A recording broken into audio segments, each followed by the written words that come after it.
안녕하세요. 생명과학의 이해 과목입니다. 여러분 교과서 327페이지를 펴주시기 바랍니다. 이 시간부터는 영양, 소화, 그리고 배설에 대해서 공부하도록 하겠습니다. 주로 이제 동물 생명에서 소화기 계통에 관한 이야기입니다. 이 소화라고 하는 것은 이제 호흡기나 신경계나 근육계나 이런 혈관계나 소화계나 이런 것들이 있는데요.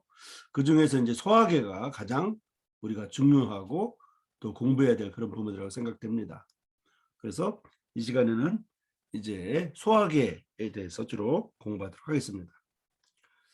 흔히 공기 없이는 3분 정도밖에 못 산다고 합니다. 숨을 쉬지 않고 3분 이상 살 수가 없는 것이죠.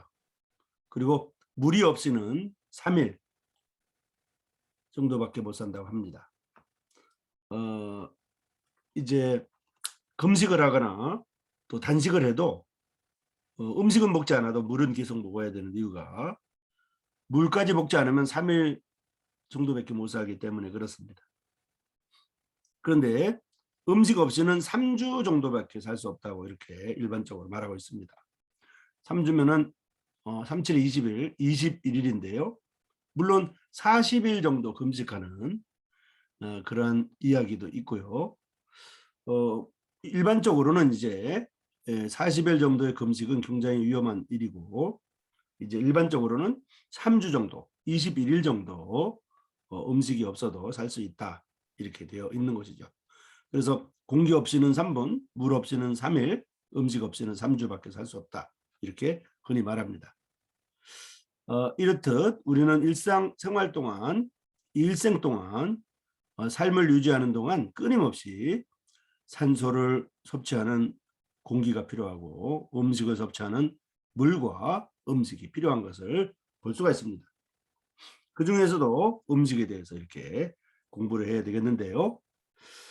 하나의 암컷과 수컷 또는 남자와 여자가 만나서 이제 아이를 낳거나 이제 동물의 그 자식, 그 동물의 새끼를 낳으려면 암컷의 난자에다가 수컷의 정자가 들어가서 수정란을 만들죠. 그리고 그 수정란이 증식하고 생장을 통해서 수정란이 이렇게 증식하고 생장을 통해서 이제 어른이 돼야 되는데요. 그리고 성충이 돼야 되고 성견이 돼야 되고 이제 큰 이런 동물들이 돼야 되는데 이렇게 하기 위해서는 약 100조개 정도의 세포가 형성된다고 합니다. 사람의 경우에는. 근데 이러한 그 수정란 한 개가 증식과 생장을 통해서 어른이 되면서 100조개의 세포가 되려면 우리 몸에 여러 가지 에너지가 필요하고 산소가 필요하고 물질 대사에 필요한 성분들이 끊임없이 몸속으로 들어가야 되는 거죠. 그래서 우리가 먹어야 되는 이런 음식, 먹어야 되는 이런 음식, 동물 같으면 사료죠. 이제 사람은 이제 식품이라고 그러는데요. 우리가 섭취하는 이런 음식물에는 이러한 모든 필요한 요소들이 포함되어 있어야 됩니다. 그래서 우리가 매일 먹는 이런 음식물에는 이러한 요소들이 포함되어 있어야 되는데 여기 지금 식단에 있잖아요. 그래서 이러한 모든 물질들이 어떻게 우리 몸속의 세포 속으로 들어가고 또 어떻게 사용되고 어떻게 노폐물로서 배설이 되는지 이런 부분에 대해서 우리가 공부할 예정입니다.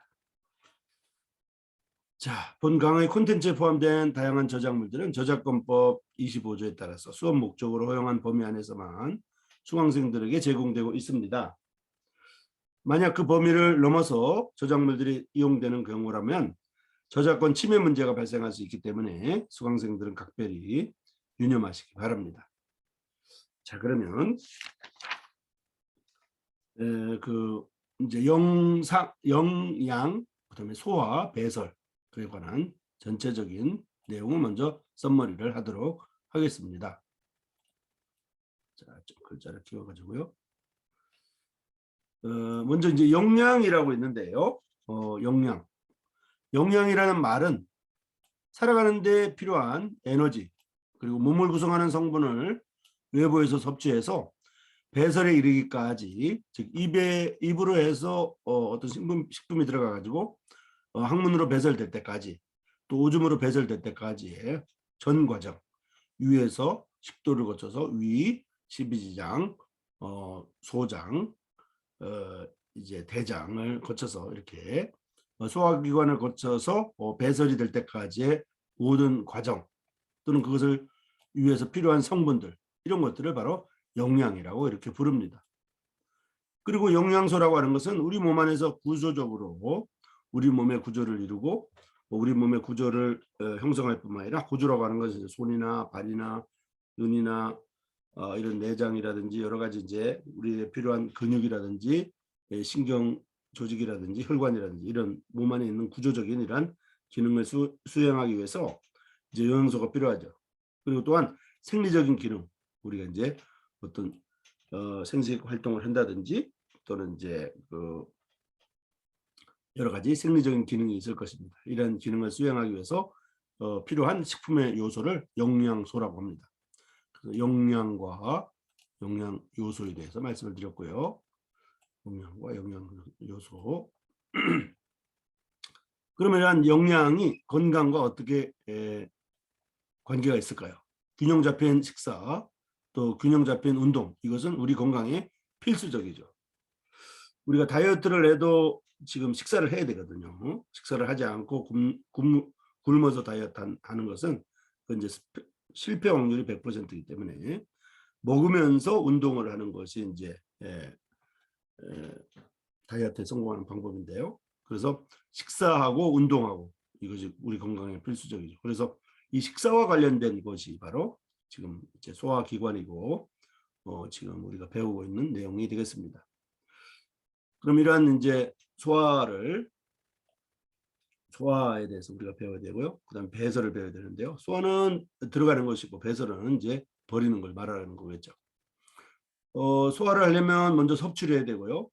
입을 통해서 섭취를 해야 되고, 그다음에 위에서 또 침에서 또 소장에서 소화하고, 또 이제 소장이나 대장에서도 흡수하고 이렇게 합니다. 영양 성분은 대부분 소장에서 흡수하지만은 이제 수분 같은 경우는 대장에서 흡수되고 있습니다. 섭취는 음식물을 얻는 단계, 즉 소화기관 내로 집어넣는 과정이 바로 섭취라고 볼 수가 있겠습니다. 먹는 거죠. 그다음에 소화는 흡수가 가능하도록 작은 분자로 음식을 분해하는 과정이고요. 흡수는 분해된 작은 영양 분자를 세포 내로 끌어들이는 과정이다. 이렇게 문자적으로는 설명이 가능할 것 같습니다. 그다음 배설은 뭐냐? 신체 활동을 위한 에너지를 얻기 위해서 영양소가 호흡에 의해서 분해되는 과정에서 생기는 노폐물을 소변으로 내보내는 것. 또 이제 그 소장이나 대장을 지나서 이제 항문으로 배설되는 것. 이것도 이제 배설이라고 할 수 있겠죠. 사람의 배설계는 콩팥, 요관, 방광, 요도 이렇게 해가지고 이제 그 오줌으로 배설되는 이런 것을 말하고요. 또 이제 그 항문으로 배설되는 것은 또 그것도 분변으로 배설되는 것이라고 할 수 있습니다. 이런 오줌으로 배설되는 것은, 그런 과정은, 오줌으로 배설되는 과정은 사구체에서 여과, 세뇨관과 주위 모세혈관 사이에 재흡수와 분비 과정을 통해서 이루어집니다. 이러한 오줌 소변을 통한 이러한 배설은 시상하배에서 만들어지고요. 뇌하수체 후엽에서 저장이 되고, 분비되는 펩타이드 호르몬인 항인효 호르몬, 바소프레신이라고 하는 항인효 호르몬에 의해서 조절되고 있습니다. 그래서 우리가 소화하고 배설하는데 다 이제 소화기뿐만 아니라 신경계도 작용하고, 근육계도 작용하고, 혈관도 작용하고, 그다음에 이제 그 호흡계도 상호작용하는 것을 우리가 알 수가 있겠습니다. 이렇게 해서 이제 우리가 소화기에 대해서 영양에 대해서 정리했고, 소화와 배설에 대해서 이제 정리를 했습니다. 자, 그럼 먼저 영양에 대해서 살펴보도록 하겠습니다. 첫 번째이고. 자, 여러분 교과서 331페이지가 되겠습니다. 331페이지. 330페이지에 보면 그 기초대사율이라는 내용이 나오는데요. 기초대사율은 우리가 이제 숨 쉬는, 가만히 있으면서 숨 쉬고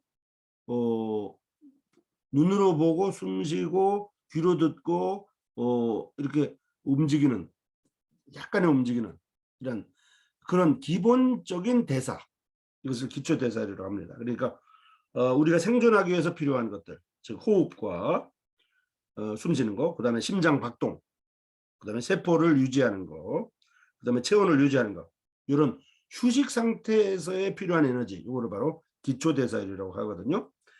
베이절 메타보릭 레이트, BMR이라고 하죠. 성인 남성은 BMR이 1700kcal, 성인 여성은 1400kcal 정도로 남성과 여성이 조금 다른 걸 볼 수 있습니다. 그리고 모든 활동에 필요한 전체 에너지는 물질 대사율이라고 합니다. 메타보릭 레이트. 개인의 활동 수준에 따라서 많은 에너지가 물론 필요하겠습니다. 운동선수 같은 경우에 더 많은 에너지가 당연히 필요하겠죠. 그래서 예를 들어서 보디빌딩이나 100m 달리기를 할 경우에는 산책하는 데 비해서 약 4배 정도의 에너지가 더 소모가 된다고 볼 수가 있습니다. 자, 그러면 이제 사람에 있는 어떤 영양, 그 다음에 에너지를 보면요. 우리가 음식물을 섭취하는 이유는 생명활동에 필요한 에너지를 공급하는 것이고요.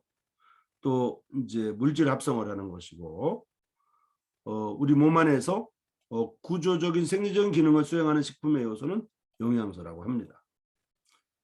음식물 내에 들어있는 에너지가 보통 킬로칼로리로 계산되면 이제 칼로리라고 이렇게 부르고 있습니다. 영양소에는 이제 6가지 영양소가 있는데요. 탄수화물, 지질, 단백질, 그다음에 무기, 염료, 비타민, 물 등이 있습니다. 대량 영양소, 소량 영양소, 필수 영양소로 나눌 수가 있는데요. 대량 영양소는 우리가 흔히 알고 있는 탄수화물, 지방, 단백질을 말합니다. 그리고 소량 영양소는 무기, 염료나 비타민을 말하는데요. 대량 영양소와 소량 영양소의 차이는 그 양의 차이입니다. 우리가 많이 필요하는 양이 있는 것들은 대부분 탄수화물, 지질, 단백질이고요. 우리가 소량으로도 충분한 이러한 것들은 소량 영양소라고 이렇게 부릅니다. 그리고 우리가 우리 몸 안에서, 체내에서 합성할 수 없기 때문에 반드시 음식을 통해서 섭취해야 되는 영양소가 있어요. 이것을 바로 필수 영양소라고 부릅니다. 필수 영양소는 essential nutrient라고 하는데요. 이것이 바로 필수 지방산과 필수 아미노산이 되겠습니다. 필수 지방산과 필수 아미노산은 우리 몸 안에서 합성할 수 없기 때문에 반드시 음식물을 통해서 섭취해야 되는 것을 말합니다. 자, 그러면 필수 영양소인 이제 필수 지방산과 필수 아미노산이 중요하기 때문에 그 부분을 공부하도록 하겠습니다. 여러분 식용유 중에 이제 리놀레산 식용유가 있잖아요. 그리고 우리가 주로 이제 먹는 그런 영양제 중에 오메가3가 있죠. 오메가6, 오메가3라고 있습니다. 그다음에 이제 이런 여기 있는 것처럼 이렇게 견과류 등이 있습니다. 견과류는 보통 우리가 이제 간식으로도 먹지만은 음식으로 만들어서 먹기도 하고 이렇게 하고 있죠. 자, 먼저 리놀레산을 보겠습니다. 리놀레산은 오메가6 지방산의 일종이고요. 이제 리놀렌산은 오메가3 지방산의 일종입니다. 자, 리놀레산은 오메가6 지방산, 리놀렌산은 이제 오메가3 지방산이고요. 그다음에 아라키도닉 애시드, 즉 아라키돈산은 오메가6 지방산의 일종입니다. 이런 것들이 모두 이제 불포화 지방산이고요. 필수 지방산이 되겠습니다. 리놀레산과 리놀렌산은 세포막의 생합성에 필요하기 때문에 반드시 필요한 필수 지방산이라고 볼 수가 있겠습니다. 식물성 식품에 충분히 들어있고요. 또 리놀레산 같은 경우는 이제 식용유로도 팔고 있죠. 또 오메가3 같은 경우는 이제 약품으로도 영양제로도 우리가 섭취하고 있기 때문에 충분히 외부로부터 이렇게 섭취하고 있는 것을 우리가 알 수가 있습니다. 필수 지방산은 이렇게 특히 씨앗에 많이 있습니다. 식물성 식품 중에서도 특별히 종자, 씨앗에 풍부한 것이 바로 이 필수 지방산이라고 볼 수가 있어서 씨앗을 먹어야 되는 이유가 됩니다. 그다음에 필수 아미노산을 보면요. 단백질은 20가지의 아미노산으로 이루어져 있는데 이 20가지의 아미노산 중에 성인의 경우에는 12종류가 생합성할 수 있고요. 나머지 8종은 음식으로부터 반드시 섭취해야 되는 것입니다. 그래서 20가지의 아미노산 중에 이제 필수 아미노산이라고 이렇게 불리는 것입니다. 특별히 콩류, 콩류는 훌륭한 식품이지만 8가지 필수 아미노산을 모두 공급하지는 않습니다. 따라서 이제 20가지 모두를 얻기 위해서는 콩도 먹어야 되고 쌀도 먹어야 되고 옥수수도 먹어야 되는 것을 알 수가 있습니다. 여기 그림에 보면 옥수수에는 메사이오닌, 메티오닌이라고도 부르죠. 메사이오닌, 아이소류신, 류신, 발린, 페닐알라닌, 트리오닌 등이 있고요. 그다음에 이제 콩류에는 아이소류신, 류신, 발린, 페닐알라닌, 트리오닌, 라이신, 트립토판 등이 있습니다. 그러니까 메티오닌 같은 경우에는 옥수수에만 있고요. 라이신과 트립토판 같은 경우는 콩류에만 있고요. 아이소류신과 류신과 발린과 페닐알라닌, 트리오닌은 콩류에도 있고 옥수수에도 있고 이렇게 되어 있는 것을 볼 수가 있어서 이제 옥수수만 먹어도 안 되고 콩류만 먹어도 안 되는 것을 볼 수가 있습니다. 그리고 또 이러한 것들은 또 다른 식품에도 있기 때문에 음식을 골고루 먹어야 되는 이유를 우리가 알 수가 있습니다. 자, 그다음에 비타민을 보겠습니다. 비타민. 비타민은 이제 바이탈, 아민 이런 뜻인데요. 원래 반드시 필요한 생명 유지에 반드시 필요한 성분 이런 뜻이기도 합니다. 바이타민, 바이탈 아민이죠. 바이탈 아민의 준말이 바이타민입니다. 비타민은 대부분 대사 과정에서 조효소로 사용됨으로써 여러 가지 대사 활동을 조절하는 물질입니다. 하루 섭취량이 약 0.1mg에서 100mg 정도로 아주 소량만이 필요한데 또 중요한 것은 반드시 필요하다고 하는 것을 우리가 알 수가 있습니다. 비타민 중에 중요한 것들을 조금 살펴보면요. 중요한 것들을 살펴보면 비타민 B1, B2, B3, B5 등이 있습니다. B1은 이제 부족하면 각기병과 근육쇠약을 일으키고요. B2가 부족하면 공포, 또 피부염을 일으킵니다. B3가 부족하면 펠라그라병이라고 하는 이제 피부병을 일으키고요. 그다음에 이제 B5는 이제 부족하면 식욕 상실과 피로감을 느끼고 있습니다. 비타민 B1 같은 경우는 콩류, 돼지고기 등이 있고 비타민 B2는 견과류, 유제품. 비타민 B3는 견과류, 육류. 비타민 B5는 견과류, 육류, 유제품, 곡류, 과일, 채소 등이 있습니다. 그다음에 비타민 B12, 코발라민이라고 그러는 비타민 B12.